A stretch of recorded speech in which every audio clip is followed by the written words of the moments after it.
mahalagang talakayan. Bakit ba dapat na maging matuwid ang isang tao o ang isang kapatid? Sa daigdig o lalong-lalo na ano nasa ating isip at nasa ating puso, yon ang ating magiging way of life. At ang ating way of life ay mag-result into action. Bunga ng ating magawain.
Mga kapatid, sigula na po tayo sa ating banal na gampanin at awitin po natin itong page 86, Divina Gracia.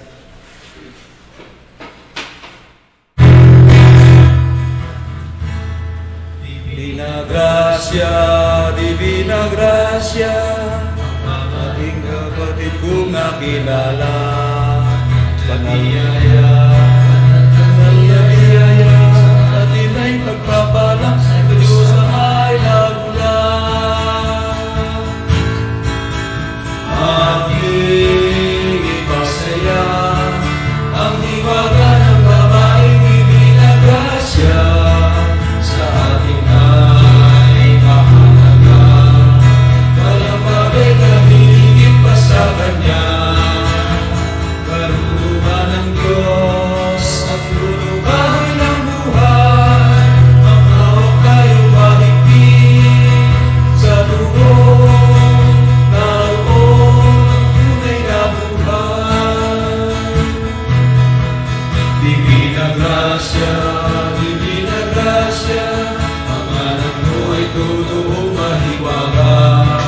Kuskus ng biyaya, kuskus ng biyaya, sa aking hindi pagpapalang sa Diyos ang may nagdulang.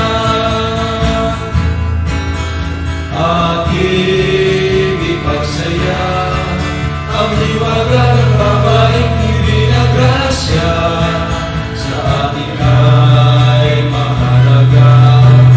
Walang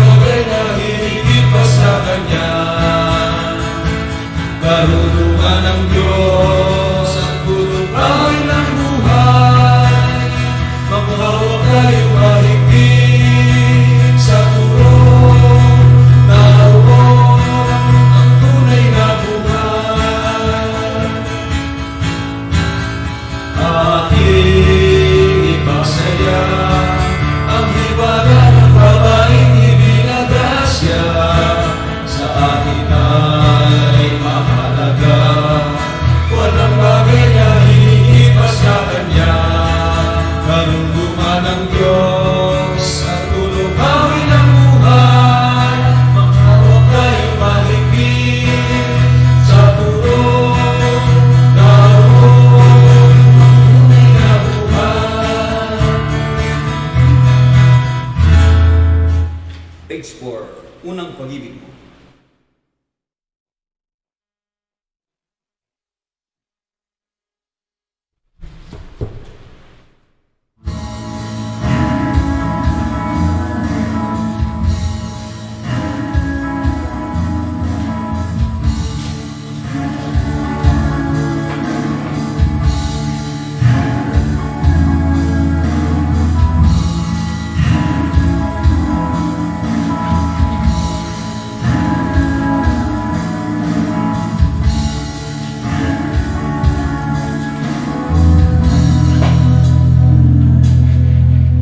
Okay, sarap ng higit ito.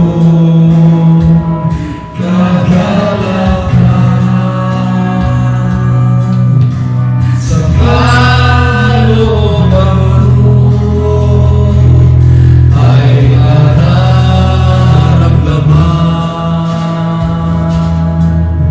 Unang pag-ibig mo'y di malilimutan.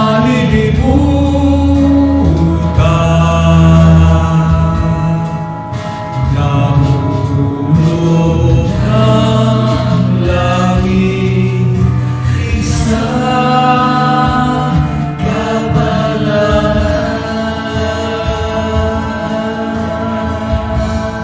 Aming lulubasan ang iyong pagmamahal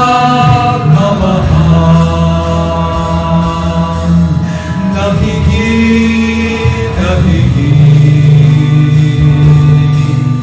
na walang kapantay. Tayo'y magkasama, di ka iiwan sa bahay ng Diyos. Maglagay ng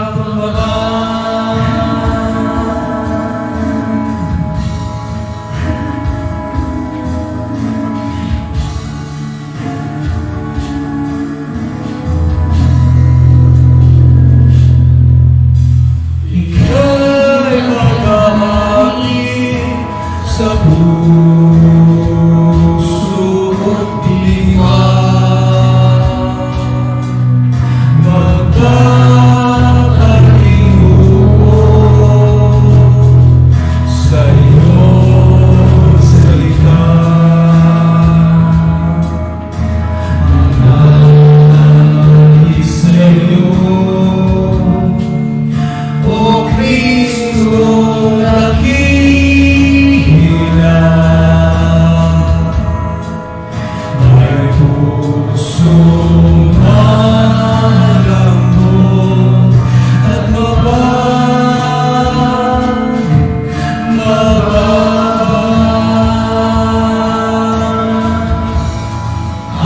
aking lulubasan ang iyong pagmamahal na higit at higit na walang kapantay.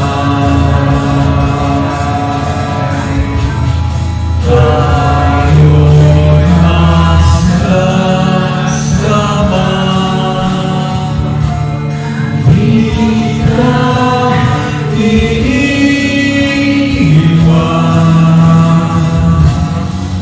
sa bahay ng Diyos. Maglagay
ng puso sa mga anak mo at munting talaan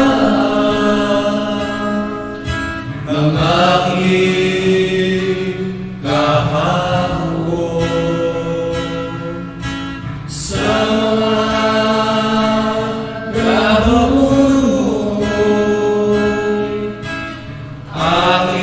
aking naunlog ang saya at lungkot sa buhay ko sa dilim na sulok ng aking diwa ay ginaganda.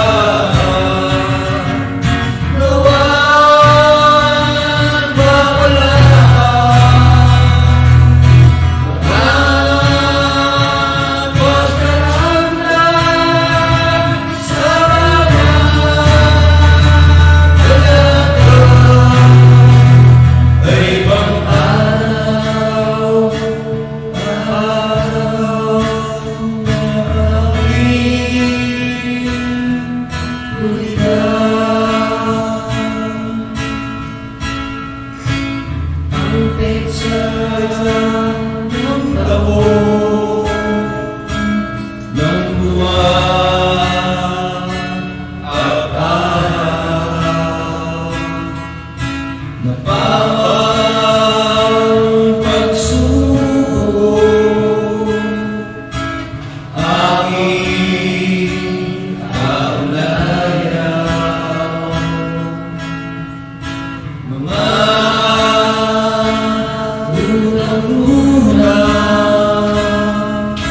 na ang iyong mapanglaw gaya ng tulig sa langit na ulan sa isang pahina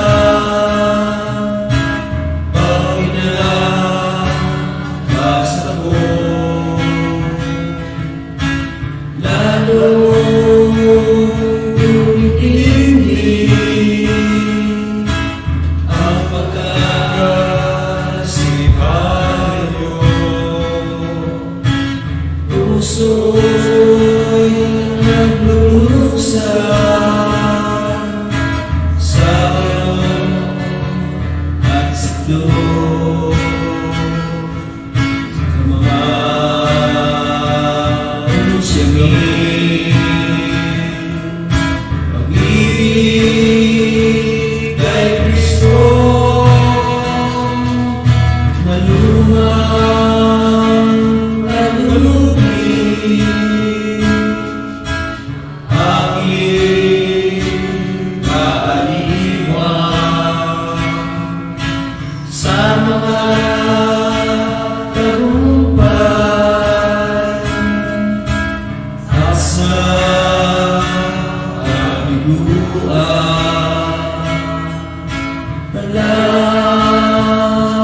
harawang talang di malilimutan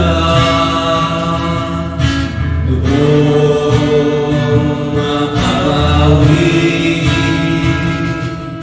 sa aking kamatayan mabangong nalagyan tuyuan ang langka sa'yo'y nakaibig bilang alaala sa tuwing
Sa pagkakataon pong ito ay sama-sama po tayo magsilindi at tayo po ay mananalangin.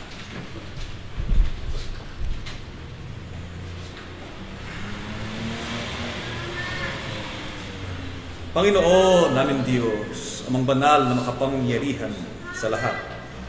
Sa hapon pong ito, dakilang Ama, narito po kaming ilan po mga hamak at mga walang kabuluhan po mga alipin, at narito po kami at sama-sama po kaming nakapanindigan sa iyong banal na harapan.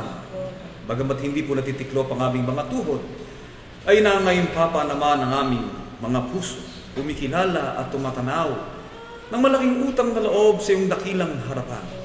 Sinasamba at pinupuri ka ng bawat iya sa amin, nang naayon po lamang sa Espiritu at sa katotohanan. Salamat po ng maraming sa iyong dakilang kabutihan sa bawat isa sa amin. Ang buhay at lakas at ang lahat ng bagay na iyong ibinigay ay nagmumula sa iyo bilang tanda ng iyong dakilang pag-ibig at pamahal sa aming iyong mga nilikha. Ngunit sa ibabaw po ng lahat ng mga kabutihang ibinibigay mo po sa amin ay ang katotohanan, ang liwanag ng iyong mga salita na nagbukang liwayway sa aming mga buhay, na siyang naging dahilan ng aming mapalad na pag-asa, na siyang dahilan ng pagkatawag mo po sa bawat iya sa amin. Pinariho po kaming iyong mga anak sa iyong banal na tahanan, mga anak ng Diyos na buhay, na karapat-dapat sa mabuting kapangakuan. Dakilang Ama, dahilan po sa dakilang biyaya na naganap sa bawat isa sa amin. Wala po kaming maaaring ibayad o itumbas sa iyong mayamang pag-ibig, kundi maliban na lamang po ang sa ganito mga kaparaanan na ang aming buhay at pagkatao ay aming maiharap sa iyo na malinis, dalisay, at nagsisikap na hanapin ang iyong mga kalooban.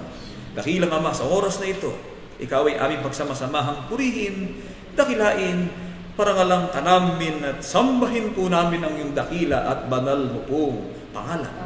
Dakilang Diyos, narito po ang bawat isa sa amin.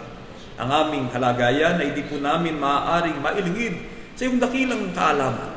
Nabubuhay po kami sa daigdig ng kaguluhan, batbat ng kasawiyang palad at ng kasalanan at kasamaan.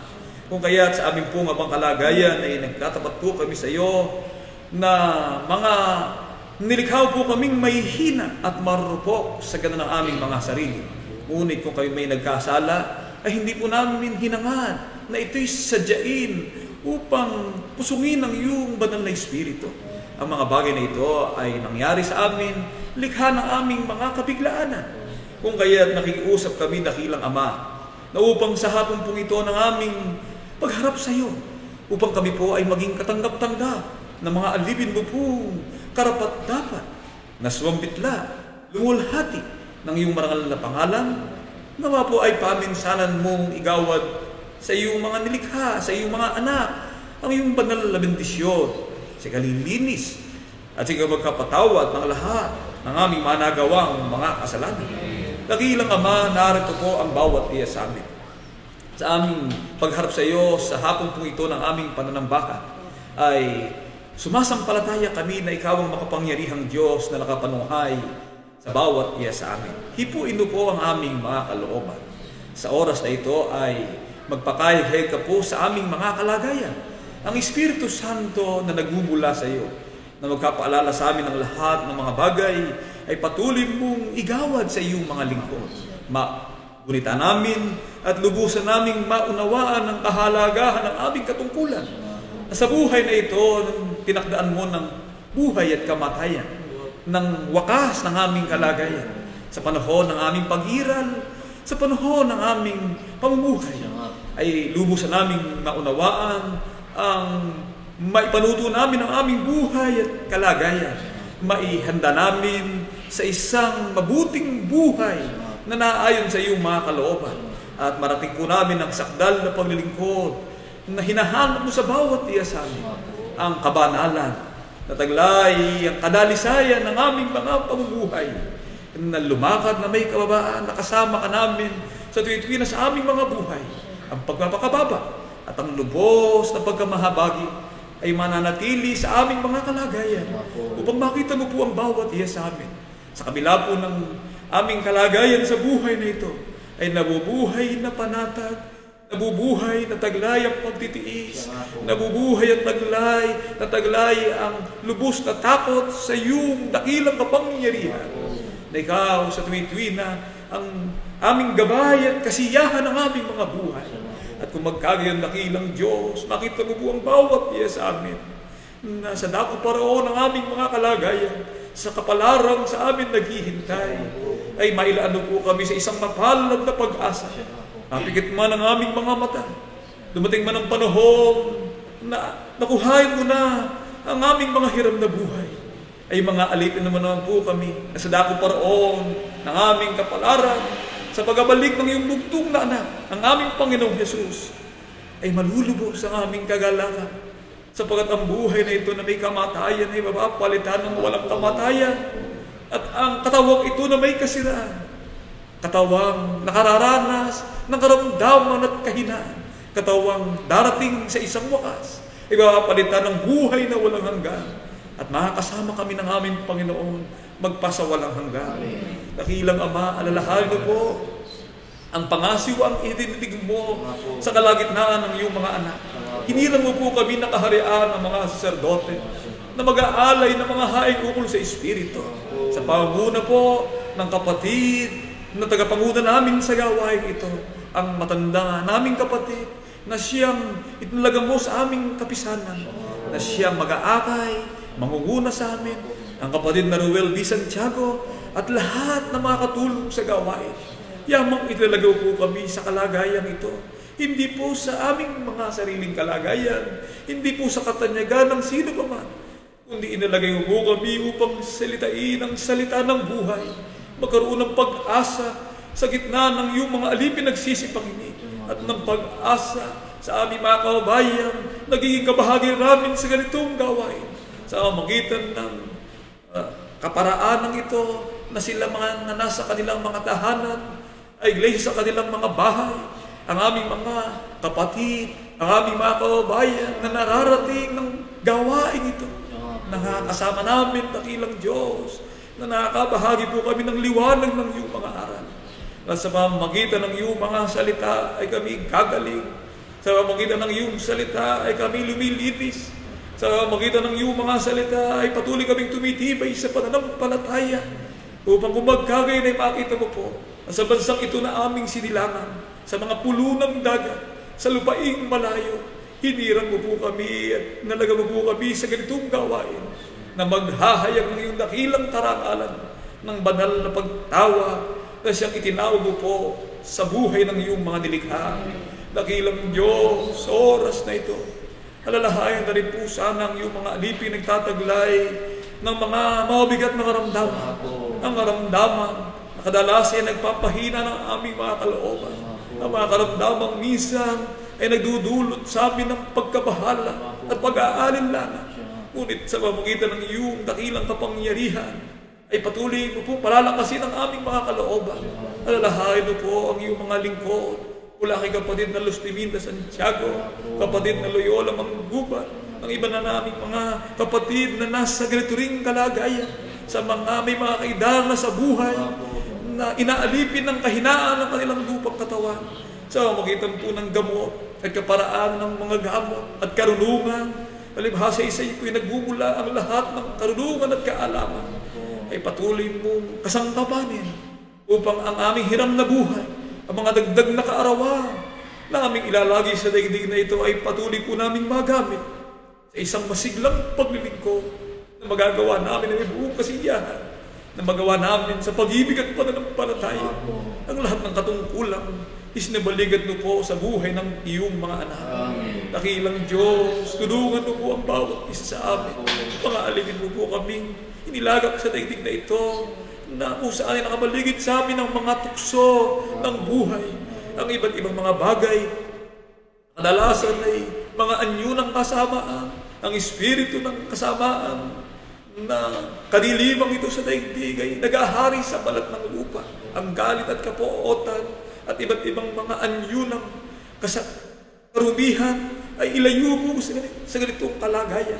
Panatilihin po kami dakilang Ama sa liwanag ng iyong mga katotohanan. At kung magkagayon ay patuloy kami nakatindig at nakatayo at nauugat sa pananampalataya at hindi nakikilos na anuman ang hirap na aming danasin at pagsubok ng buhay na aming harapin sa daigdig na ito, maging ng mga matarik na kalbaryo ng tiisin, ay hindi mag-ihadlang upang ang banal na pananampalataya at pagkakilala ay pinagkalubo sa amin ay mawalan ng saysay, kundi ito po'y aming mapanatilihan hanggang doon sa oras ng aming mga kamatayan. Dakilang Ama, sa oras na ito ay darako po kami sa pag-aaral ng iyong mga salita.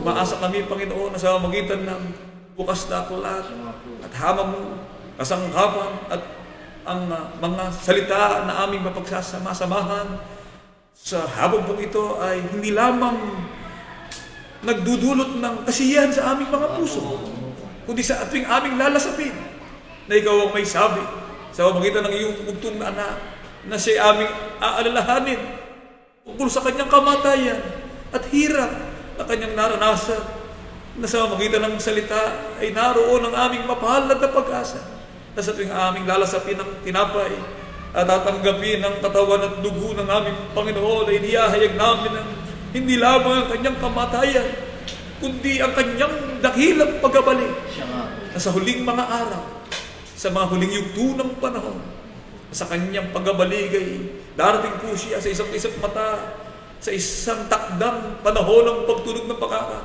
na kung kami man ay nasa libingan na, kung kami may datnang buhay ng aming Panginoon, ay magkakasama-sama kami sa isang bagong lupain, sa bagong Jerusalem, sa bagong daigdig na inihanda mo upang kaming panahanan magpakailan-kailan pa man.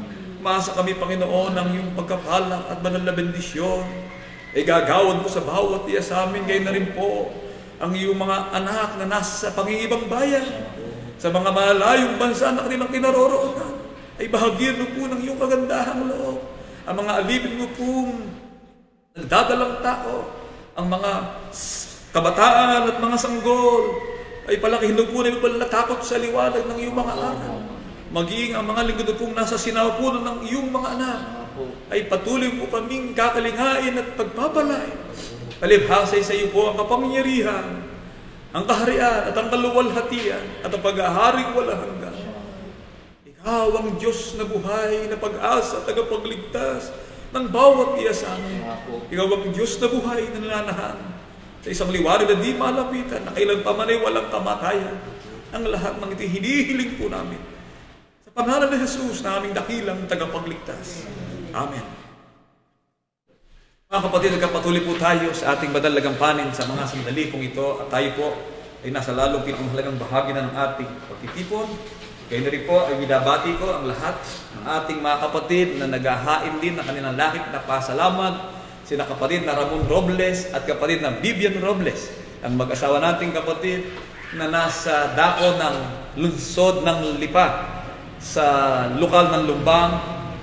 Sila po ay nagkapasalamat dahil sa pagliligtas sa nagdaang kalamidad at sa patuloy na gabay at patnubay sa aming pamilya. Yun po ang kanilang ayat. At sana po ang ating mga kapatid na dinaanan ng bagyong Quinta, bagyong Rolly, bagyo Ulysses, na maaari po ang iba ay nito lang nagkaroon ng communication o internet or elektrisidad. Sana po ay nasa mabuti kayo kalagayan. Ang pangasiwa ng kabanalan sa pamamagitan ng ating kapatid na Ruel B. Santiago po ay magpapaabot ng pagbati sa lahat ng ating mga kapatid na bagamat naman po ang kalamidad ay naratili pa rin tayo mainit sa pananampalataya at masigla sa ating sinasagawang paglilingkod. At gayon na rin po ang ating kapatid na Angel Villanueva, mula rin po sa lokal ng Lumbang, Lipa City, ay naghahandog ng hain ng pasalamat sa pagsapit ng kanyang 18 taong kaarawan. Kaya hindi sa pagbibigay ng buhay, kalakasan sa Panginoon Diyos sa kanya. Di po ng ating kapatid na Angel Villanueva. Happy birthday po sa ating kapatid. At sina kapatid na Rene Gilalas, mula po sa dako ng Santa Maria, Bulacan, San Vicente, Santa Maria, Bulacan, at si kapatid na Nelson Hong Gilalas, ay naghahandog din ng hain ng Pasalamat, bagamat di po nila nilagay ang kanilang mga edad, ay sila po'y batang-bata pa rin. Bata lang po sa kanilang pag-iisip at sa kanilang lakas. Pero hindi pa naman sila senior. Tingin ko kayo ba na rin, hindi pa. Going senior pa lang. Kamusta po yung ating kapilya niya, Kabed na rin? Sana po nung nakarang panahon ganun din ang kalinisan at kaayusan ng inyong inaalagaan nating kapilya sa San Vicente, Santa Maria, Bulacan. Bagamat tayo po ay pinaglayo sapagkat ibang mga gawa po ay hindi pa rin nakakasugo. Pero sa magitan ng social media at internet, ang ating kapatid ay patuloy pa rin sila nakakabahagi sa pananampalataya at paglilingkod. Sa araw po ng bukas, maaari magdeklara ang ating Pangulo ng bagong procedure, tinatawag na quarantine. Aalisin ata ito o papasukin yung mga eskwela para lang makikita po natin. Ngayon pa man, ano po ang sitwasyon ng kalagayan ng bawat isa sa atin ay nanatili po tayo natatag at sa pananampalataya at masigla.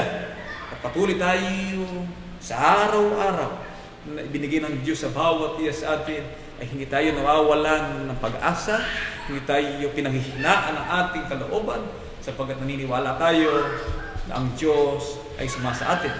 Sa pamagitan po ng karunungan, ating pagkasama-samahan sa pagkakataon po ito, pakinggan po natin sa lahat ng ating mga kapatid at paano ito gagawin nila ang pag-iingat sa kanilang kalagayan sapagkat kadalasan po maraming mga kapatid na hindi nagkakasundo, mga magkakapatid na nag-aaway, mga magkakapatid na nagkakagalit, mga magkakapatid na may samaan ng loob, mga magkakapatid na nagsisira ang puri, mga magkakapatid na hindi nagkikibuan, mga magkakapatid na nagbabangayan, mga magkakapatid na nagbabatukalan.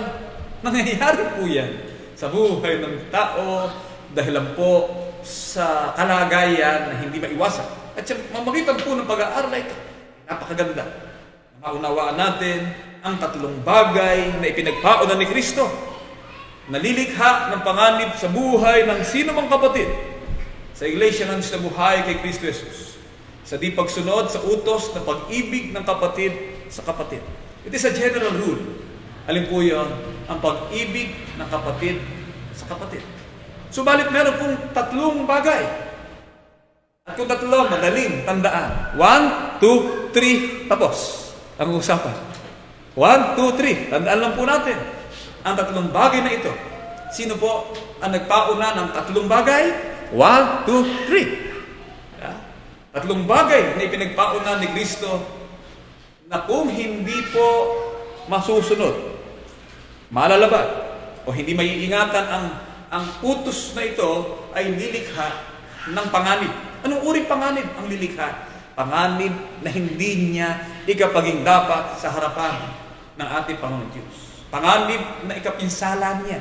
Panganib na ikapahamak niya. Mga kapatid, ano po ang pagkapakilala ni Kristo ukol sa halaga ng pag-iibigang magkakapatid na dapat tugunan ng bawat kaanib sa loob na iglesia ng sa buhay? Ito po sa aklat ng Juan 3:34 hanggang 35 ay atin pong pakinggan. Isang bagong utos ang sa inyo'y ibinibigay ko, na kayo'y mag-ibigan sa isa't isa. Na kung paanong iniibig ko kayo, ay mag-ibigan kayo naman kayo sa isa't isa. Sa ganito'y makikilala ng lahat ng mga tao na kayo'y aking mga alagad kung kayo may pag-ibig sa isa't isa. Ano po ang paalala ng ating Panginoong Hesukristo? Tatak ng kapisanan sa Diyos at kay Kristo ang may pag-iibigan sa isa't isa. Bakit po? Sapagkat isang bagong utos ang sa inyo ibinibigay ko. What is it? Na kayo ay mag-ibigan sa isa't isa. Ilan?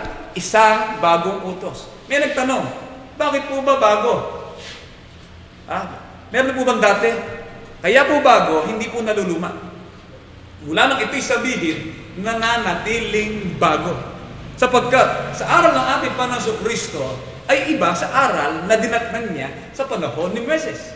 Sa panahon po ni Moises, mata sa mata, ngipin sa ngipin. Pag ikaw ay ginawa ng masama, kinakailangan gawan mo rin ng masama bilang ganti ng kasamaang ginawa sa iyo ng iyong kapwa at ginawa sa iyo ng iyong kapatid.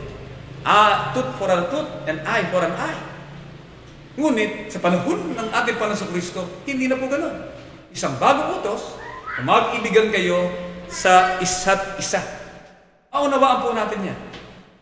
Sa magitan po ng pag-aaral na ito, sa pagkatapos ng ating pag-aaral, ay maunawaan ng kapatid, ako ba ay may alinlangan pa rin sa batas ng pag-ibig sa kapatid? Nagagawa ko ba ng lubusan ang pag-ibig na ito sa kapatid? Nagkukulang ba ako sa aking asawa, anak, kapitbahay, manugang, biyanan na aking kapatid? Sino man siya, ano man ang relasyon mo sa kanya, palibhasa siya ating kasama at kapatid sa iglesia ng Diyos sa buhay. Natutugunan ba ng bawat dia sa atin ang utos na ito ng pag-ibig? At ang mga apostol, tinindihan nila ang pagkapaliwanag ukol sa bagay na ito. 4:8 na aklat ng unang Pedro. Na una sa lahat ay maging maningas kayo sa inyong pag-iibigan. Maningas. Pag sila yung maningas, kaya yung lola namin siling, maningas. Santiago, talagang maningas yun. Mainit lagi yun. Heka nga. Pag ikaw ay binawalo, talagang matindi yan. Pag sila yung maningas, maalab. Hindi ka tutulog-tulog, hindi ka nagwawalang bahala, hindi ka isi-isi, maningas anya na tayo'y mag-ibigan. Sapagkat ang pag-ibig, ang pag-ibig ay nagtatakip ng karamihang kasalanan dahil po sa pag-ibig, anuman ang pagkakasalay, natatakpan ang iyong pagkakasalay. Nawawala po, nalilinis ang iyong kasalanan dahil po sa pag-iral ng tinatawag na pag-ibig. Kaya ito pong pag-ibig na patuon na kapatid na may Diyos na patnubay sa kanyang buhay. Pakinggan po natin. Unang Pedro 4, 16, 7 at 8, atin pong pakinggan.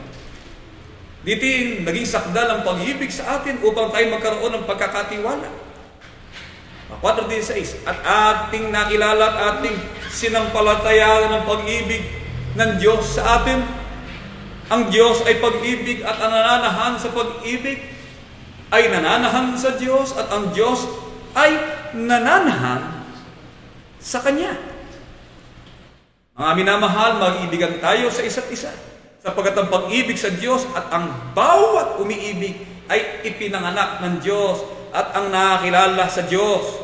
Ang hindi umiibig ay hindi nakakakilala sa Diyos sapagkat ang Diyos ay pag-ibig. Mga kapatid, mahalaga po ang pag-ibig natin sa Diyos. Ngunit ang pag-ibig natin sa Diyos na sinasabi natin ay mawawala ng saysay. Bakit po? Kailan nawawala ng saysay ang sinasabi natin? Love of God, love of Christ. Kailan nawawala ng saysay ang sinasabi mong love of God? Ganito pa rin po ang paliwanag ni Apostol Juan, 4:2 hanggang 21. Ngunit kung sinasabi ng sino man na ako'y umiibig sa Diyos at napopo sa kanyang kapatid ay sinungaling. Taas po dito ang lahat ng kapatid na sinungaling sapagkat napopot siya sa kanyang kapatid. Sinungaling. Sino po may sabi na ikaw ay sinungaling? Ang Diyos at ang Biblia. Bakit? Sapagkat ang hindi umiibig sa kanyang kapatid na kanyang nakita. Paano siya makaiibig siya sa Diyos na hindi niya nakikita? At ang utos na itong mula sa kanya ay nasa atin na umiibig sa Diyos, dapat umibig sa kanyang kapatid. Panginoon, iniibig kita, pero masama ang loob sa kanyang kapatid. Sinungaling.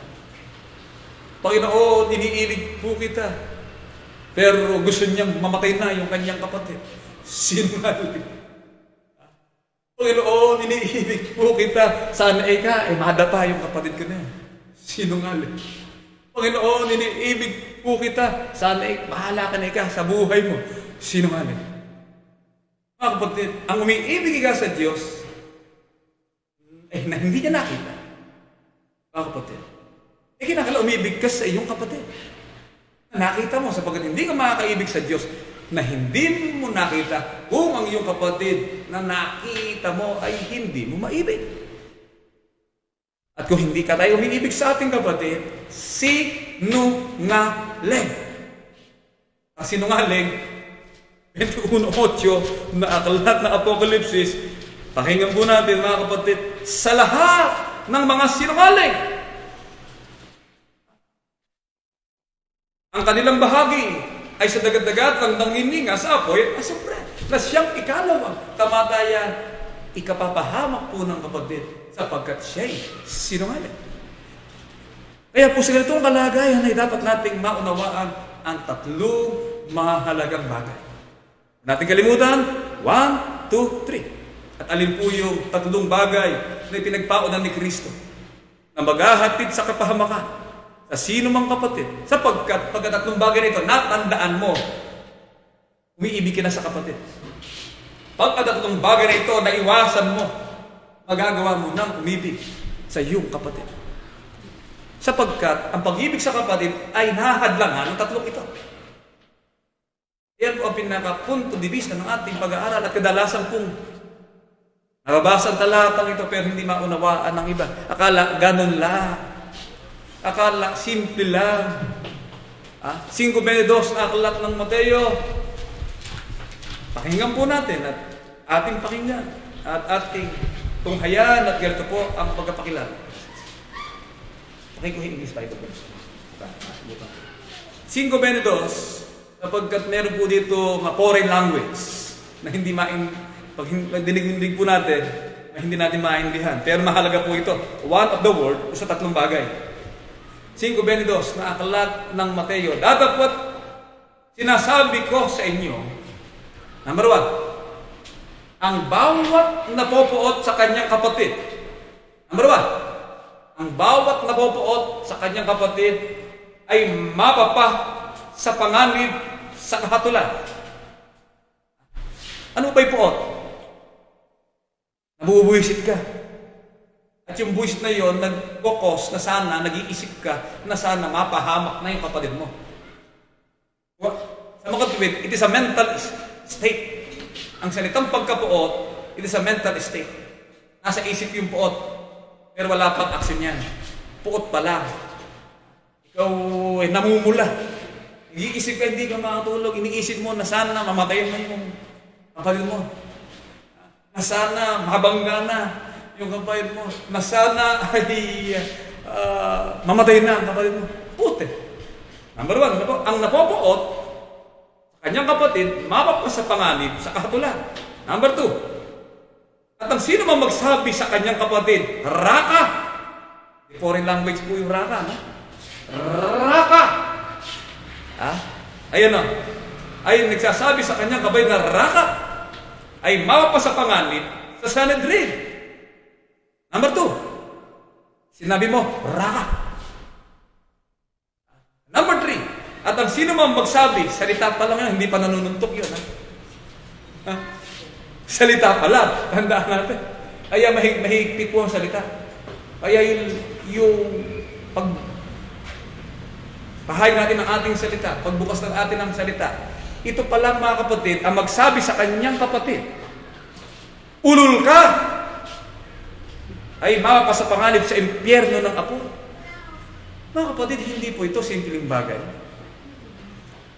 Hindi po ito may tuturing na karaniwang bagay. Hindi po ito basta bagay. Sapagkat ito po'y salita. Ito po'y bahagi ng kautusan. Ito po'y bahagi ng katuwiran. Na kung ano po ang nakasulat dito, ito na ang kahatulan na maaaring ipatanggap ng Diyos sa isang tao. Kaya yung mga tao ngayon, baliwala sa kanila yung manunungaya. Ikasalita ng ulul ka. Kaya kung ako po sa mga magulang, yung mga naglalaro ng NL dyan, minsan ni Madi na salita, ulul ka. Kuharan niyo na po ng ano yan. Sisabihan niya ng gamit yan. Bakit? Sapagkat ang tatlong bagay na ito, nabasahin ko po sa English, mga kapatid. Para lalo nating maunawaan na yung paksa nating tinatalakay, hindi po simple lang. na kung sa daigdig man ating ginagalawan ay bulaklak lang ng dila ang mga salita na lumalabas sa kanilang bibig, nagpapakita ng poot, nagsasalita sa kanyang kapay na raka, nagsasalita sa kanyang kapay na ululuka. Mga kapatid, ay tiyak na hahatulan ng Diyos sa huling araw. Kaya dito po, sususian na natin ang ating pag-iisip. Sususian na natin ang ating dila na ang anumang bagay na lalabas sa ating bibig ay kinakailangan mailagay sa kaisan. Bakit po? Sapagkat sa huling araw ay nakatala. Talaan ng mga gawa, yung salita na iyong sinalita. Sabat sa tatlong bagay na ito, ihahatulang ka ayon po sa pagtuturo ng Biblia. Mga kapatid, ito po ang nakasulat para maintindihan natin. Ano ba ibig sabihin ng raka? Kadalasan sa mga magkakapatid, kahit sa laman, kadalasan na ito, madidinig mo ito raka eh. Si kapatid na Jacob ba, nagsasalita ba ng raka sa kanyang kapatid? Si kapatid na David ba, nagsasalita ng raka kay kapatid na Jacob? Makikita niyo kung nagsasalita kayo o hindi. Sa English Bible natin babasahin para kahit sa mag-asawa, nangyayari kaya sa mag-asawa na sinasabi niya sa kanyang asawa na raka ng babae, sa asawang lalaki na raka? Ano ba yung salitang raka? Ito sa foreign language. Salita po yan ng Aramaic word. Salita po yan ng mga Hebreo na sinalita ng unang panahon. Pero sa English Bible, maintindihan natin, baka kasi nakapagkasalita tayo ng raka, hindi natin alam. Dahil lang sa kayo nagkagalit, hindi kayo nagkasundo, dahil sa maraming dahilan na hindi pagkakasundo ng magkapatid. Hindi nagkasundo sa ulam, hindi nagkasundo sa isang kaparasong laruan, hindi nagkasundo sa hangganan ng lupa, hindi nagkasundo dahil ang babae ay hindi na nasisiyahan ng kanyang asawa dahil bungangero o bungangera. Maraming bagay na hindi pagkakasundo na minsan baka masalita ito ng isang kapatid sa kanyang kapatid na raka. 5:22, nakalat ng Mateo, pakinggan po natin. But I say to you, Jesus said, si Kristo po nagsasalita, but I say to you, that everyone, ang sino man, who is angry, gagagalit. Yung angry, galit eh. Hindi ba? Galit o hindi? O ikaw ba, kapatid Jacob, nagagalit, nakangiti ka? Ano ba itsura pag nagagalit? Ito bang kuha ng picture? Parang si Angry Bird. Di ba? May Angry Bird. Nakita mo, talagang nakataas ang kakasungay nga yung yung ganito eh. Ganun eh. But I say to you that everyone who is angry with his brother shall be guilty. Pag sinabi ng court, guilty beyond reasonable doubt. Kulong ka na ganun. Guilty ka. Wala nang pali-paliwanag. Pasok ka sa bilangguan. Guilty. Guilty before the court. Ikaw ay napatunayan nagkasala sa harapan ng hukuman. Nagsalita ka pa lang, nagalit ka pa lang, napuot ka pa lang. Nakaranas ka agad ng pagka... Iba po kasi, ikaw'y nawiwisit sa napopoon. Pero pag yung wisit mo, ay nag-isip ka na ikapapahamak ng kapatid mo, puot na po yan. Tandaan mo natin, nag-isip ka na mapariwara ang iyong kapatid, puot na yan. With his brother shall be guilty before the court. Eh di, kung titingnan, municipal court pa lang o regional trial court. Mababa pa dahil sa nasa isip pa lang. Pero, pag sinabi mo sa kapatid mo, raka, ano ba ibig sabihin ng raka? And whoever says to his brother, you, good for nothing. Ano ba ibig sabihin ng good for nothing? Ikaw, wala akong kwenta. Nakasapagsalita na po ba kayo? Sa asawa rin niyo. Nagkagalit kayo, sa'yo, wala kang kwentang tao. You're good for nothing. Raka. Yung salita kasing you're good for nothing, talagang nilait mo na ng tuluyan. Wala kang kwenta. Good for nothing. Worthless. Kaya yung salitang you're good for nothing, hindi pwede sabihin niya. Kahit na inis ka na busit ka na, dahil meron talaga minsan nakakabwisit eh. Ha? Pero dahil sa hindi kayo magkasundo, hindi kayo magkapalagayan ng loob, meron kayo pinagtatalunan, yung tinatawag na heating arguments, yung tinatawag na mga bagay na hindi pinagkakaunawaan, na humahantong sa matinding kagalitan, na nagdudulot ng matinding salitaan, na sa bandang huli ay naglalaitin na ang isa't isa. Sa palengke minsan nakita ko ng kanya na dalawa babae, sasabunutan eh. Wala kang kwenta. Tapos yung isda.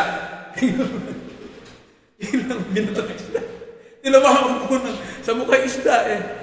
Yung pagsalita niyang rake, yung isda eh, pasok doon sa mukha eh. Yan yung nangyari sa buhay mo. You're good for nothing. Kaya kayo po, huwag kayo magsasalita. Sa inyong mga tinaparo po, yung nakikita sa labas. Tinamaan ng tinapa, yung mamagay tinapa, minsan. Hindi nagkakasundo. Kaya po yung mga magkakapatid, ito po ay pangkapatiran. Pinakikita po dito ang mahigpit na tagubilin, yung boundary ng pananapagsasalita. Hindi talaga ito pwede. Sa mga kaanib sa loob, mga iglesia ng gusto buhay. Hindi pwede sabihin sa iyong kapatid, you're good for nothing, you are raka. Ano pa? Ano sabi po ng Biblia sa kapatid na nagsalita sa kanyang kapatid na raka? Oh, you're good for nothing. Ikaw ay taong walang kwenta. Shall be guilty before the Supreme Court. Kasi ang Sanhedrin, yan po ang pinakamataas na hukuman sa Israel. Nagsalita ka sa iyong kapatid, you're good for nothing, you are raka, ay guilty beyond reasonable doubt before the Supreme Court. And whoever say, you who, ulul ka, anak ka ng ina mo, shall be guilty. Shall be. Siyempre, lahat ng batas, meron yung shall be. Sabihin, malaki na kaso mo. Guilty, enough, to go into the fiery hell. Sapat na. Nagsabi ka sa iyong kapatid na ulul ka, ay sapat na para ikaw ay mapasapanganib sa apoy na impyerno. Mga kapatid, mula po dito ay pinauunawa po sa bawat tiya sa atin na napakatinding pagtitiis, napakatinding pagkapakababa, napakatinding pagkamahinahon. Kinakailangan po sa damdamin at kaisipan ng bawat tiya sa atin, sapagkat sa buhay na ito ay hindi may iwasan ang magkaroon ng galit. Sa buhay na ito hindi may iwasan na magkaroon ng tension. Sa buhay na ito hindi may iwasan na meron kayong hindi mapagkasunduan. Sabi nga ng isang magiting na general na napatay dito sa Nueva Ecija, ang problema raw ng mga Pilipino ay mahirap pagkasunduin kahit sa isang maliit na bagay. Bakit? Sa isang maliit na bagay, nagtatalo sila. Pag natalo sila, magkakagalit sila. Sa isang maliit na bagay, hindi sila magkakasundo, hindi sila magkakaunawaan, magkakaroon sila ng sarili nilang alagayan, ng paghihiwalay, at sa kanilang sarili, magsasakitan ng kalooban. Mga kapatid, mula po dito, Santiago 1:20, pakinggan po natin. Sapagkat ang galit ng tao hindi gumagawa ng katwiran ng Diyos. Kaya di rin ligtas ang magtaglay ng puot sa kapatid. 3:15 po ng aklat ng unang Juan. Ang sinumang napupuot sa kanyang kapatid, mamamatay tao. At naalaman ninyong sinumang mamamatay tao ay hindi pinananahanan ng buhay na walang hanggan. Sapagkat ang puot, tatak sa buhay ng kapatid na nasa kadiliman pa. Unang Juan 2:9. Ang nagsasabi siya sa liwanag at napupuot sa kanyang kapatid, nasa kadiliman pa hanggang ngayon. Makikilala kasi ang kaanib na hindi umiibig. 3:10 na aklat ng unang Juan. Itinahayag ang mga anak ng Diyos at ang mga anak ng Diablo. Ang sino mang hindi gumagawa ng katwiran ay hindi sa Diyos, ni ang hindi umiibig sa kanyang kapatid. Mga kapatid, napakahalaga po ng ating pag-ibig. Pero paano po natin maiiwasan ng poon? Paano po natin makapagsalita ng salitang raka sa ating kapatid? Ganito lang po yun. Pag kinuha sa iyo ng iyong kapatid, ang isang bagay sa kanan, piliin mo yung kaliwa. Tapos ang usapan, settlement. Sabi ng Biblia, maraming paraan. Makipagkasundo ka agad sa iyong kaalip. Pero kung hindi pinagkaunawaan, muna, ceasefire. Inom muna ng tubig. Ha? At heating arguments na eh. Kasi nagkasundo o nagkakagalit sa isang malit na bagay, out muna kayong dalawa. Inom muna kayo ng tubig. Relax muna. Nalangin muna kayo. At kung sakali po na merong mga usapin ukol sa bagay ng buhay na ito, ay meron pong tinatawag na three-set system ang ating Panginoon Kristo sa tinatawag po nilang settlement option o tinatawag na paraan ng pagkakasundo na hindi po dapat dalhin sa hukuman ng tao. Kaya po sa atin, hindi pwedeng maghabla ang isang miyembro doon sa barangay. Hindi pwedeng sabihin, si Kapatid Robin po, iahabla ko. Kasi po, ay hindi binibigay sa akin. Yung share ko. Hindi pwede yun. Ang gagawin mo doon, kung hindi kayo nagkasundong dalawa, first, stage 1 muna of settlement. Stage 1, ito po, tandaan natin hindi po ginagawa ito. Halimbawa, kung si David at si Jacob hindi nagkasundo dahil nakagawa si Jacob ng pagkakasala sa kanyang kapatid, ang gagawin ni David, si David ang pupunta kay Jacob. Jacob, kapag ikaw may ginawang hindi maganda sa akin magsisi ka na sa kasalanan mo at napatatawad na kita. Pag yan huwag mo na ulitin, binago mo, naunawa kita, baka kaya mo nagawa yan dahil nagalit ka, dahil sa napuyat ka, uunawain mo talaga. I-die down mo ang iyong sarili. Sino po ang magda-die down? Magpapababa para iayos nila ang pagkakasundo, yung naapi. Kasi pag hindi mo nagawa to, hindi mo nasunod, ang pinaka-maliit na bahagi ng batas. At ang sino mang hindi gumanap ng buong kautusan o nagawa mo man ng buong kautusan, ngunit natisod ka dun sa batas na ang naapi ang lalapit sa umapi sa kanya. At hindi mo nasunod yun, nababaliwala ang lahat. Ang tanong, nagagawa po ba yan ng tao? Hindi po. Bakit? Sapagkat hindi sila sa Diyos. At ang hindi sa Diyos ay kanino? Anak ng Diablo. Sapagkat ayaw sumunod sa sinasabi ng Diyos. Ano po ang sabihin ng kapatid na sa kanya'y umapit o sa kapay na anapi hanggang sa magpantay ka ang pako? Hindi ko siya kikibuin. Kahit kailan. Iglesia ng sa buhay, hindi mailigtas po yan. Hindi po ako may sabi ng Diyos. Sapagkat babagsak po siya sa kasalanang sinungaling. Napakahirap po, mga kapatid, sapagkat yung iyong pride, ang iyong sama ng loob, ang iyong kataasan ng iyong sarili na nasa tama ka, na ginawa ka ng masama, ay isusuko mo lahat yung bunton ng kataasan yun, ng pride na yun, alang-alang sa tinatawag na kaligtasan ng iyong kaluluwa, sapagkat ang sabi ni Kristo, ang naapi, ang siyang magpapakababa sa umapi sa kanya para ipaunawa ang kanyang pag-uuna. E di, naapi ngayon si David. Inausap si Jacob. Utol, kamali ka, ayusin natin ito. Hindi ka. Hanggang sa korte ka tayo magkikita. Ano ang susunod na gagawin? Hindi ka didirect sa court. Wala kang gagawin doon. Pupunta ka ngayon sa mediator. Kaya ko ito ang ginagawa po ng hukuman, walang abogado na. Ako sa kaso. Walang mga trial. Bakit? Dadali mo sa mediator para pagkasunduan. Ito pong hangganan ng lupa ko, ito yung muhong na usog. Mag-mediate kayo. Pwede igitna na lang o ayusin na lang na wala nang sisisihin.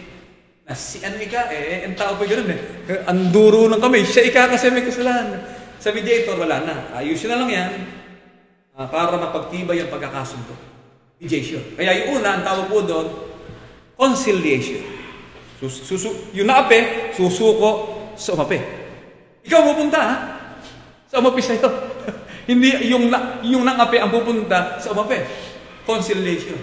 Number 2, mediation. Dalhin mo na sa mediator, sa matanda. Hindi pa sa pangasiwaan. Sa ministro o sa diakono o sa sino mang elder do sa isang tinatawag po nating groups of religious leaders. Kasi minsan sa buhay po natin meron tayo angkan-angkan, di ba? Ribo, sa silangan, taga-silangan ni Gayan Yun ka, taga-kanluran. Huwag mo lang padala sa silangan. Doon sa taga-kanluran na lang, may leader doon. Gugulo pa pag pinuntahan pa ng taga-silangan pag ang problema nandun sa Ilaya, sa taga-Ilaya na lang, may leader doon. Ayusin lang taga-Ilaya. O di, pag ayaw ngayon makipagkasundo ng ape, dadali mo na sa arbiter. Ang tawag doon, kung ayaw mo makipagkasundo, pagtibayin ng hindi pagkakasundo, sa pamamagitan ng pagkataon ng dalawang saksi, ay dadalhin ngayon sa tinatawag ng matanda. O sa tinatawag ng pastor. Ang pastor, hindi pwede makialam agad.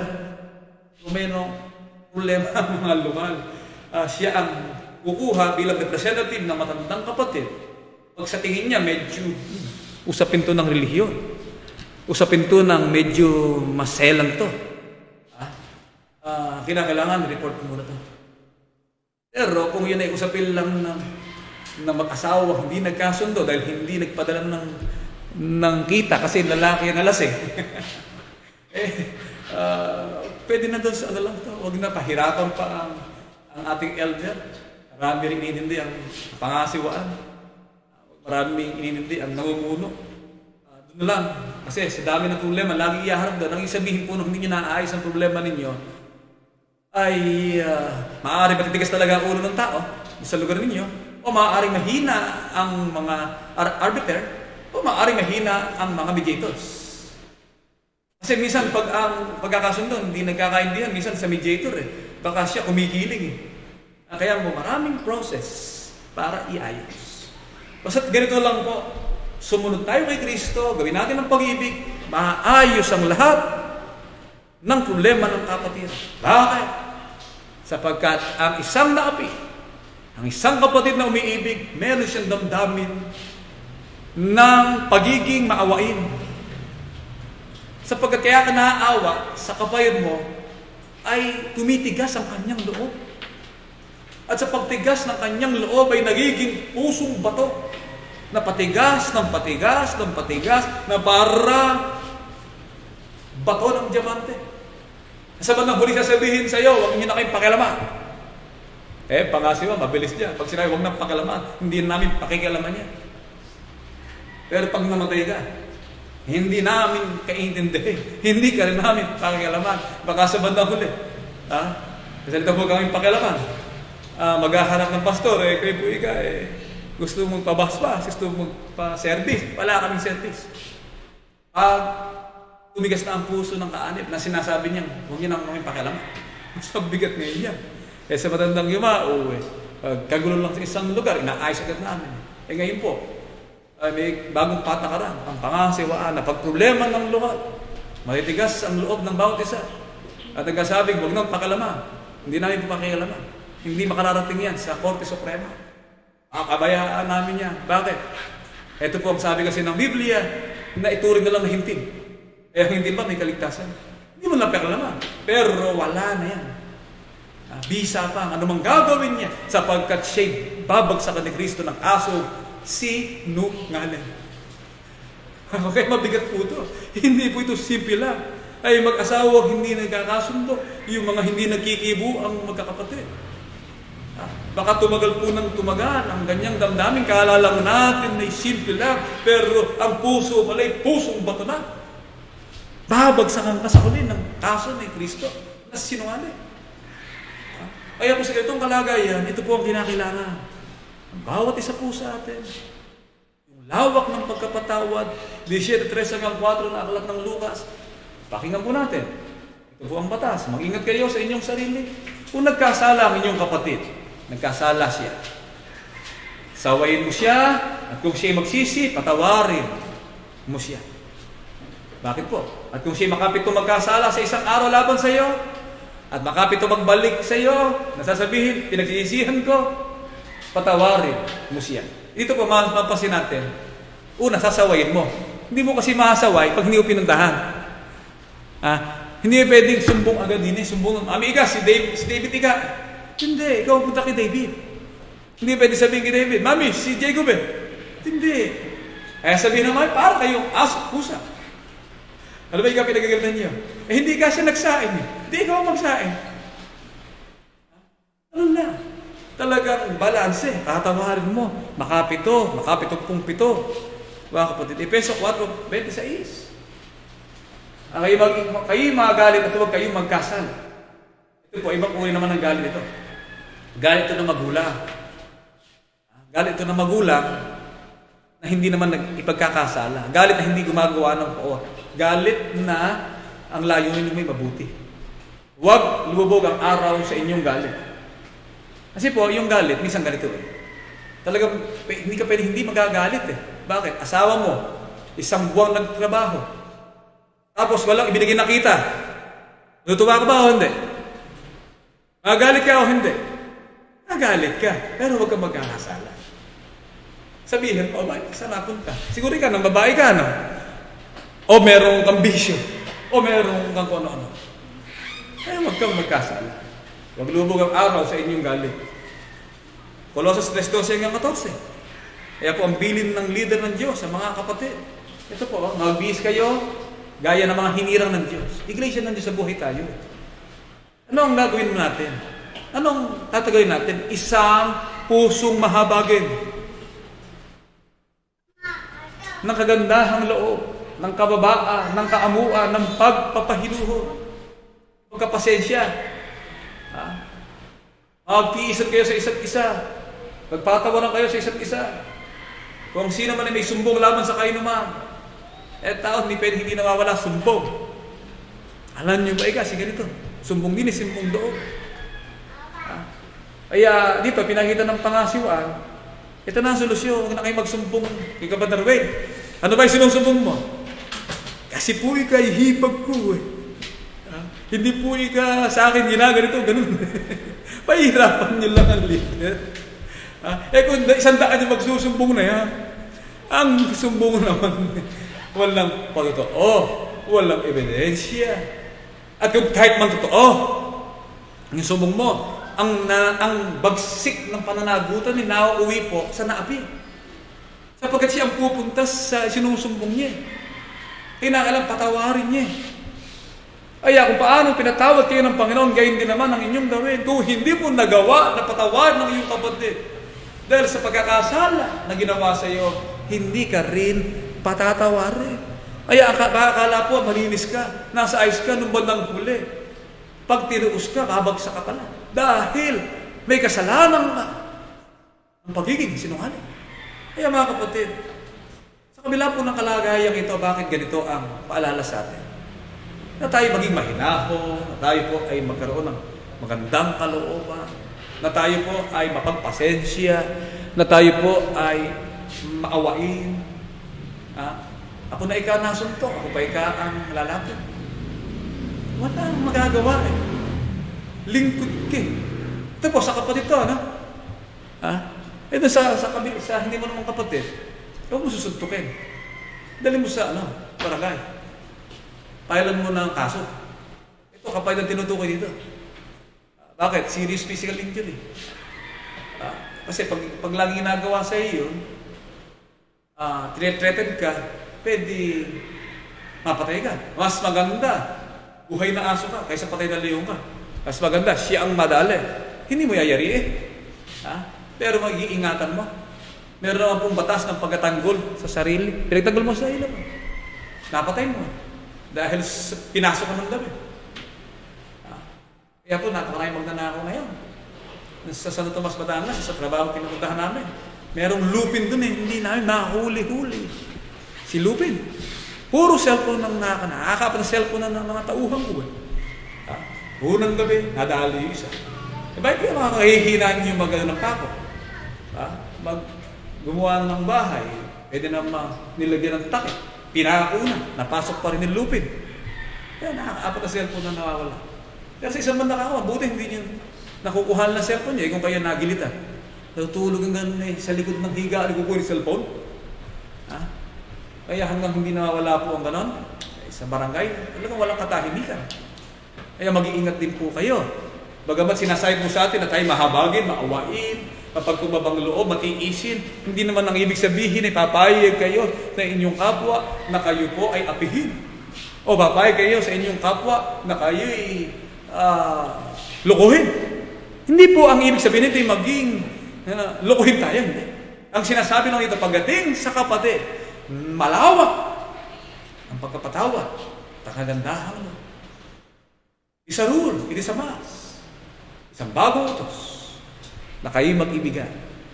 Kaya po, walang sumbong, walang marin na sumbong. Bakit? Ikaw pala, ikaw mismo ang lulunas ng problema. Walang madinig sa mag-asawa hindi nagkakasundo. Kayo pala ang magkakasundo. Sapagkat kayo magkakapatid. Kaya, meron po kasalanan, hindi talaga may iwasan. Lahat po yung nagkakasala, unang hari, 8:46, pakinggan po natin, sa ibabaw ng lahat, 8:46. Kung sila'y magkasala laban sa iyo, sapagkat walang tao hindi nagkakasala. Ano pa ang sabi ng Biblia sa Ecclesiastes 7:20? Talagang ang tao ay nagkakasala, tuwing na walang matuwid sa lupa, na gumagawa ng mabuti at hindi nagkakasala. Kaya nga mga kapatid, mapansin po natin, talagang magkakasala. Kung mo ang kapatid mo naman ay naturuan ng aral, sa pinagkasala ng kapatid mo laban sa iyo, ikaw ngayon ang mahinahong lalapit sa kanya. Brad, nagkasala ka laban sa akin. Pinatatawad na kita, kilalain mo ang iyong pagkakamali. Kaya maayos ang lahat, mawawalan ng gusto. Ang lahat ay maghaharian ng pag-ibig at kagandahang loob at katahimikan at kaayusan at kaawaan at kababaan at katahimikan sa bawat tahanan ng mga kaanib sa loob ng iglesia ng sa buhay, sapagkat nasunod ang utos ni Kristo mag-ibigan na ang naapi ang magpapakilala sa umapi sa Kanya para siya'y sawayin at unawain sa Kanyang kahinaan. Bakit? Sapagkat ikaw man ay magkakasala din. Ikaw man ay manghihina rin. Ikaw man ay makagagawa rin ng bagay na hindi nararapat sa isang panahon at pagkakataon sa buhay mo. Kaya sa ganitong kalagayan, ang tawag po doon ay kasalanang hindi ka mamatay, sapagkat may kasalanan ay kamamatay, at may kasalanan hindi kamamatay. 5:16-17 na aklat ng unang Juan ay ganito ang nakasulat. Kung makita ng sino man ang kanyang kapatid ay nagkakasala ng kasalanan hindi kamamatay, ay dalangin siya. Hindi po ganyan lang nangyayari. Hindi naman idadalangin Ang wish niya sana ay kayo, mamatay ka na. Hindi po ba? Dahil nagagalit siya. Kaya ang sabi ng Biblia, idalangin siya at bibigyan siya ng Diyos ng buhay, ng ukol sa mga nagkakasala ng hindi ka mamatay. May kasalanan ay kamamatay, hindi tungkol dito ang sinasabi ko na idalangin niya. Sa 17. Ito po ang nakasulat. Lahat ng kalikuan ay kasalanan at may kasalanang hindi ikamamatay.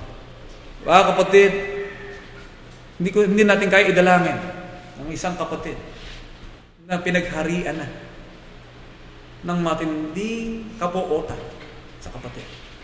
Napakabigat na po. Maliban lang na isang kisap matay pagbaguhin ng Diyos ang kalagayan ng kapatid na yun. Pero hindi basta-basta makukuha sa dalangin.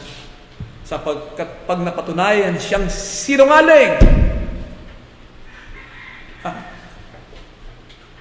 ng Diyos, ikamamatay po yun. Ikamamatay yun. Tandaan po natin yan. Sapagkat sinadya na niya na hindi niya magawa na patawarin ang kanyang kapatid. Dito po ipinakita sa pag-aaral ito ng sela ng bagay. Baka po meron tayo diyan na hindi nagkikibu ang magkakapatid. Baka po meron tayo diyan na samaan ng loob ng magkakapatid. Baka meron po tayo diyan na ang kalooban ng kapatid sa kapatid ay nagiging pusong Diamante na nawalan na ang pag-ibig at pagmamahal ng isang kapatid sa kapatid. Huwag nawa po mangyari. Sapagkat yung iniisip po natin kaligtasan, hindi po kaligtasan yan. Yung po'y kapahamakan. Sapagkat mababaliwala ang lahat na mabuti mong ginawa.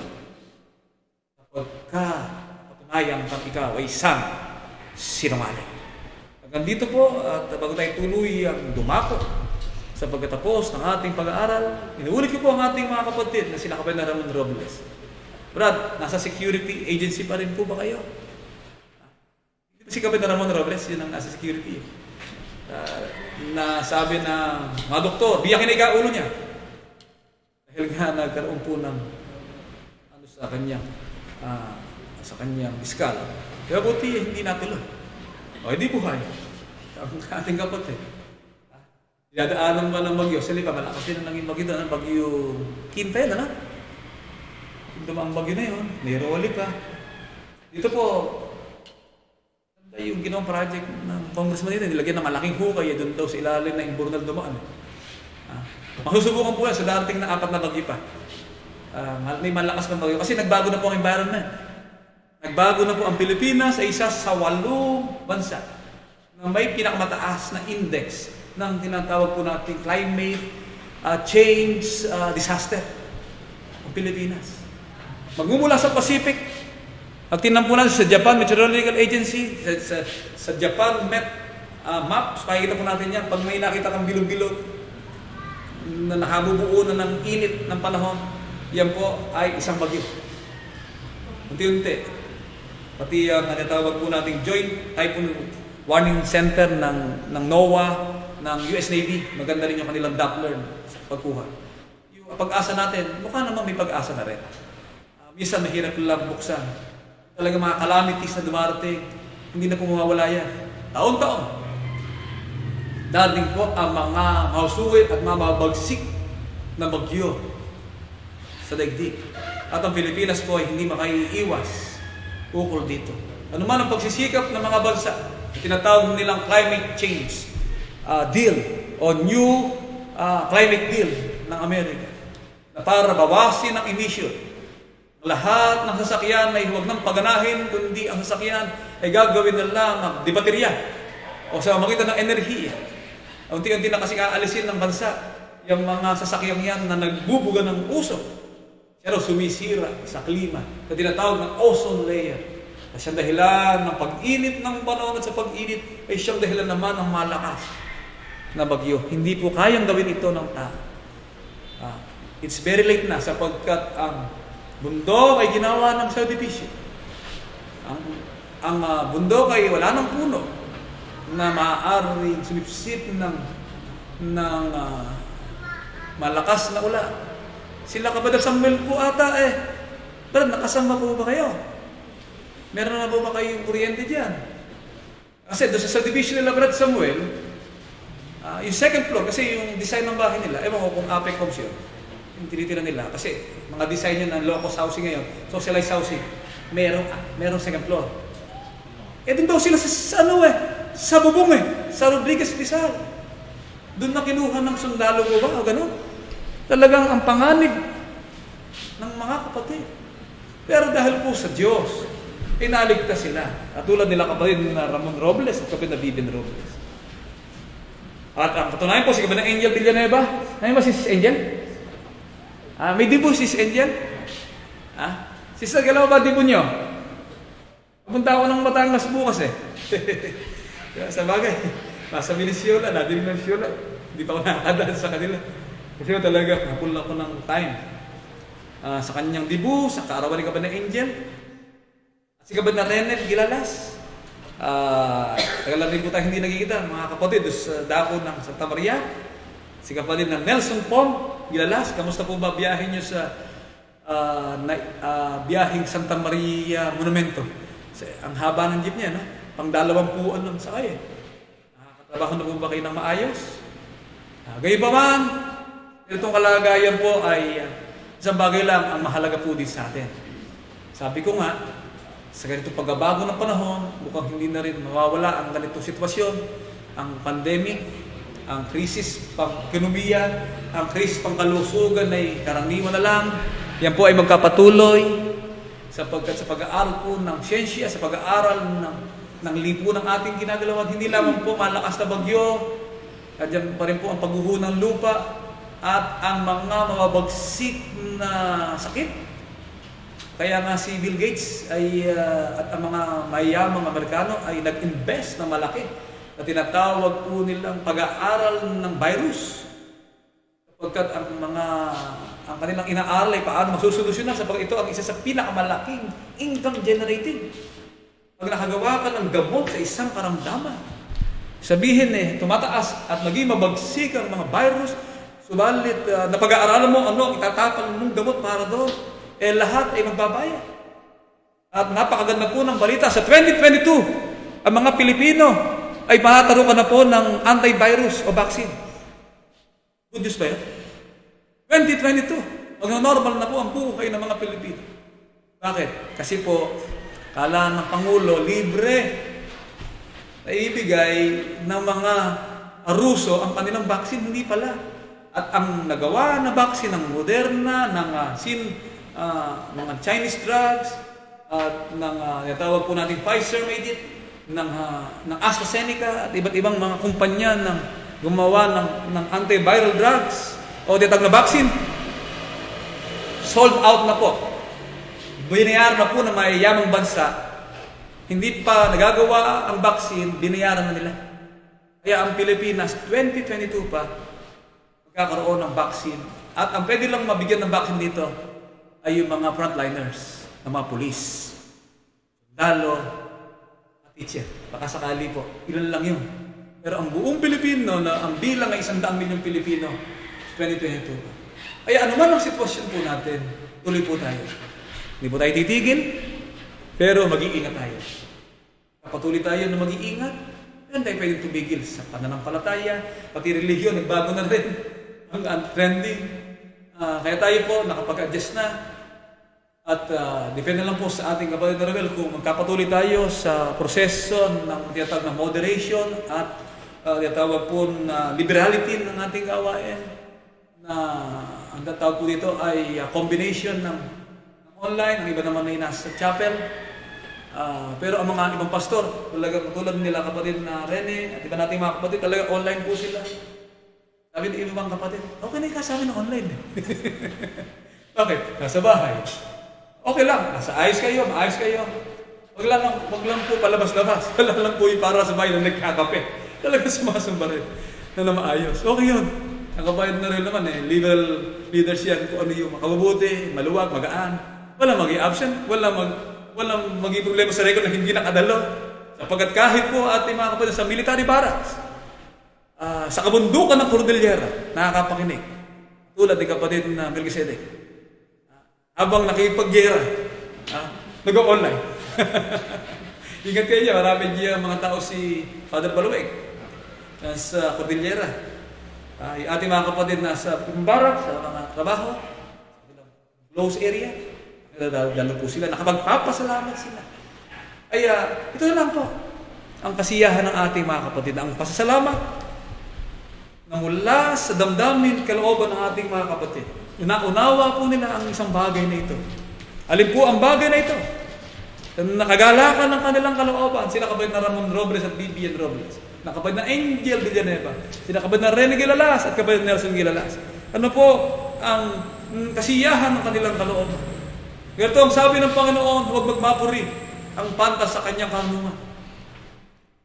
Huwag magmapuri man ang makapangyarihan sa kanyang kapangyarihan, huwag magmapuri ang mayaman sa kanyang kayamanan.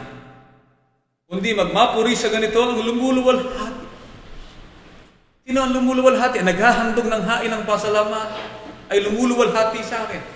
Sa ganito ay magmapuri ang nagpapasalamat. Ang ibig sabihin. Ano yung magmapuri? Hindi ang ibig sabihin magyabang.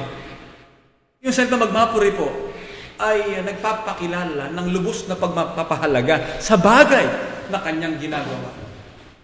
Pinahalagahan niya ang bagay na kanyang ginagawa, itinatanyag niya ang kanyang bagay na kanyang ginagawa sapagkat nagmamapuri siya sa kabutihan ng Diyos na kanyang nauunaw.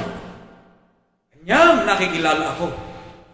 Ako ang Panginoon na nagsasagawa sa lupa ng kagandahang loob, kahatulan at katwiran.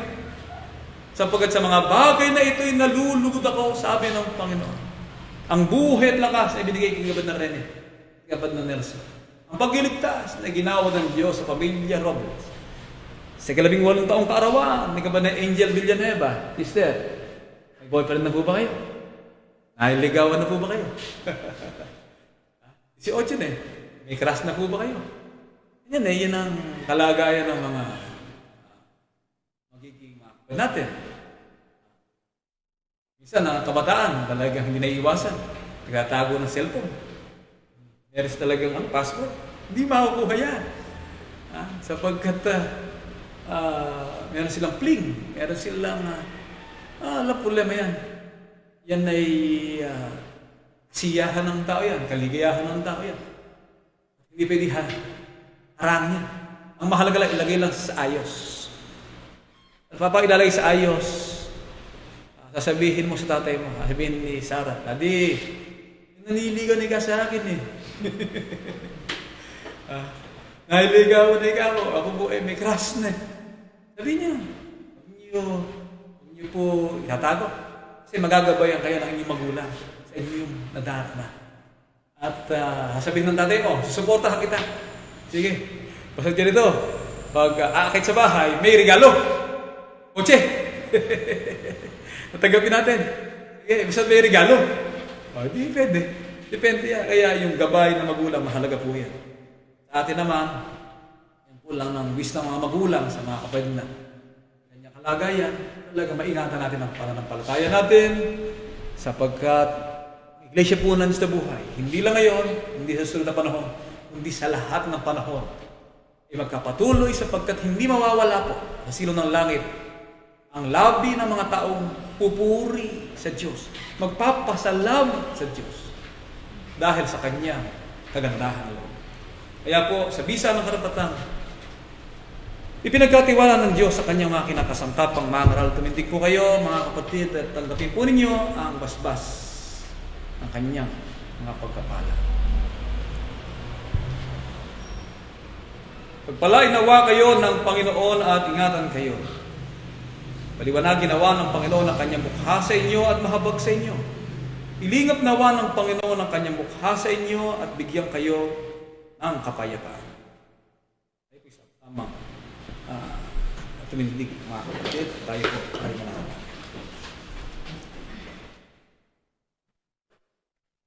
Panginoon namin Diyos, amang banal na makapangyarihan sa lahat. Sa mga sandali pong ito, dakilang Ama, matapos na aming mapag-aralan ng gintong butil ng iyong mga katotohanan.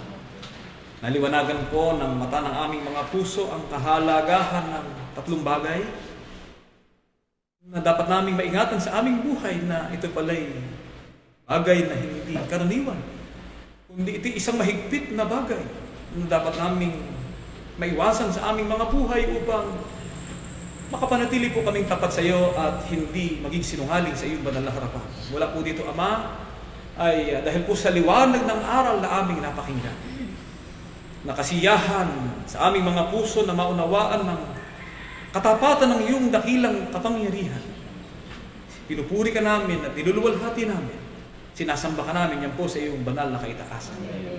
Dakilang Ama, umaasa po kami na pinatawad na rin po kami sa lahat ng aming mga nagawang mga pagkukulang, ang aming hain, handog, ang aming pasalamat, maging ng aming mga kapatid na naghahain ng pasalamat sa oras na ito mula sa pamilya Robles, kapatid na Angel, kapatid na Angel Villanueva, mula kay kapatid na Rene, kapatid na Nelson Pong Ilalas.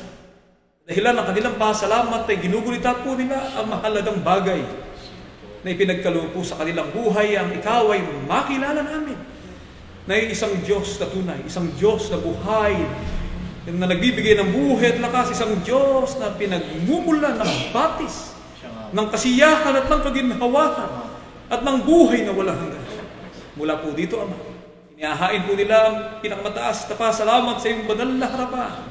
At dinggin po sa langit ang kanilang mga pag-aalay at matala sa kalat ng kasaysayan ng aming mga buhay at magsilbing katunayan Upang pagdating ng araw ay amin ang pumanahin ang iyong pangakong buhay na walang hanggan. Dakilang Ama, Ikaw ang aming Diyos, at kami ang iyong mga anak. Susumamo po kami at nakikiusap na kami iyong tulungan. Ilayo mo po kami sa mga tukso at sa mga pangalid na maaaring magbagsak ng aming mga pananampalataya. Saway na po kami sa maling haka ng aming mga puso. At sa tuwid na dakilang Ama ay magunita namin ang kahalagahan ng tunay at tapat na naglilingkod sa iyo upang sa dakong paraon ng aming mga buhay. Maging katanggap-tanggap kami mga alipin kung mapikit man ang aming mga mata. Dumating man ang wakas ng lahat ng mga bagay, ikaw pa rin ang Diyos na aming paglilingkuran at sasambahin habang kami nabubuhay. Dakilang Ama, umaasa po kami na dinidinig po sa iyong banal na kaitaasan ng aming mga pakiusap.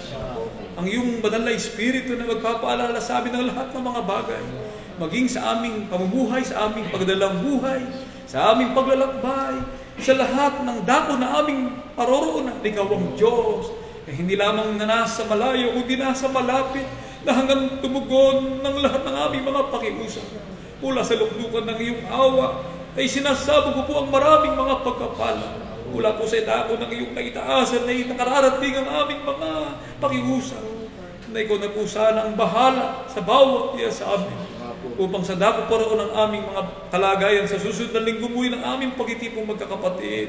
Magkakasama po kami mga alipin po na muli pong haharap sa iyo. Tapat at malinis, nakasusunod sa lahat ng iyong mga kalooban upang maging katanggap-tanggap kaming karapat dapat na sumbit na ng iyong marangal na pangalan. Maasa po kami ng iyong pagkapala at banal na bendisyon ay ginawad mo po sa bawat iya sa amin at maging sahain na lakit na pinakapasalamat ng iyong mga alipin naghahain ng pasalamat sa kanilang karawan at sa pagliligtas o sa kanilang buhay. Ang lahat ng hinihiling namin sa pangalan ni Jesus na aming dakilang tagapagligtas. Amen. Itong ating awit. Narito kami na iyong alipin at nagtitisa sa iyong piling. Manangin, awit ay inihahain sa lahat ay maramating.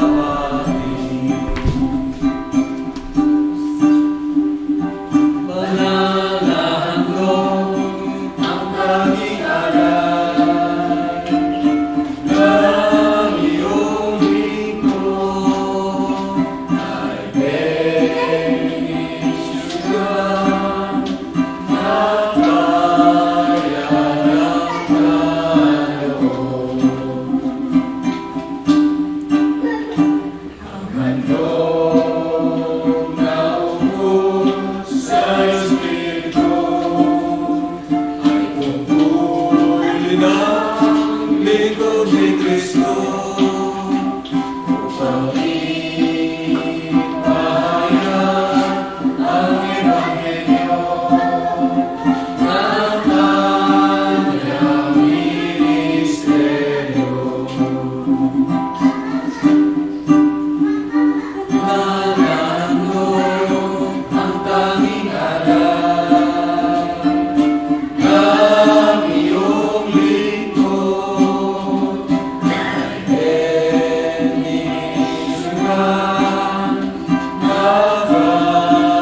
ng kaloob. Mga kapatid, tayo sama-samang kumindigan. Panginoon, aming Diyos, magandang po sa lahat na hawak po sa aking mga kamay. Ang naging bunga ng pag-ibig at pananampalataya ng bawat isa sa amin. Labi po sa ating magamit lamang po ng duhang pangasiwasa at Siya po, lalaganap ng mga banal na mga katwiran. Kung dito po sa silaw ng langit ay di mapupulaw yung mga laging pupurit na dakila sa iyong kabanal. Amen. Panginoon, aming Diyos na kapangyarihan ka po Pero sa lahat. ang Diyos. Maasa po kami ng salaping ito ay naging isang masarap sa mga nakalugod sa iyong kaitas. Siya nga po. Panginoon, ang mga anak ko naghandog ng salamat sa akin. Matala po sana ito, Panginoon, para sa kalat ng aming mga buhay pamanahin ng Opo, po namin na tinatanggap ng buhay na walang Amen. Panginoon namin Diyos na makapangyarihan po sa lahat. Hindi po namin makalimutan ang dalangin sa iyo. Kami yung mga anak na kinakasangkapan sa dakilang gawa. Siya nga po ang Pagkakalooban niyo po sana kami Panginoon na Opo. kasangayan lamang po ng iyong banal na kalooban. Siya nga po ang Upang ang mga bahagi po nito ay magamit sa pagtupad sa matungkulin niya at ang usahan niyo. Amen. Lahat po ito ay hihiling at isasalamatan sa tayong pangalat karapatan ng ating mananaw na si Kristo Jesus. Amen. Tuksuluhiya, mga kapatid.